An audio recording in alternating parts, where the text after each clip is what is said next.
Well, working on this film, it was very much a skeleton crew. So at the smallest, it was literally just like me and the actor. And at the biggest, there was maybe like someone helping out with sound and someone else helping out with camera, like when I was on screen, for instance.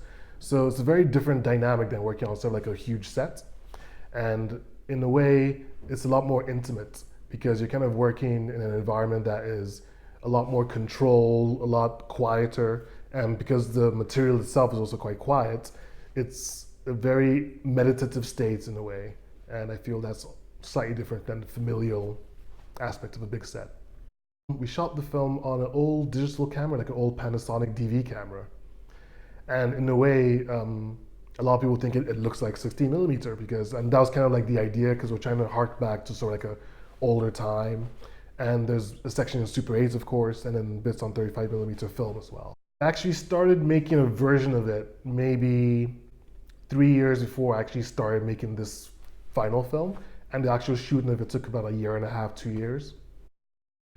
There was a moment in university where I discovered Jean-Luc Godard, and this was watching his film Éloge de l'amour, In Praise of Love.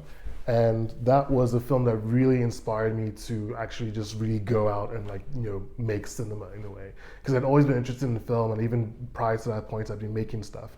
But that was, I guess, a real push for me to really go out there and try and make something interesting because I thought I could really benefit from the technical knowledge and also being around other filmmakers, just kind of really bathe in that inspiration.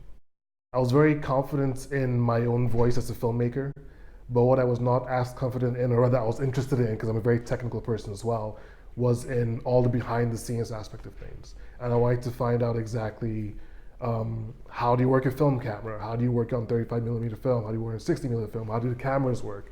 What can you actually get away with as a filmmaker with little means or bigger means? And I got exactly that. It's influenced me kind of going to film school and kind of getting that film education in a way, like a more classical education in film, because you're kind of confronted with people who are talking about it not just as like technicians, but about as audience members. So you're talking about people who have like a real love for film.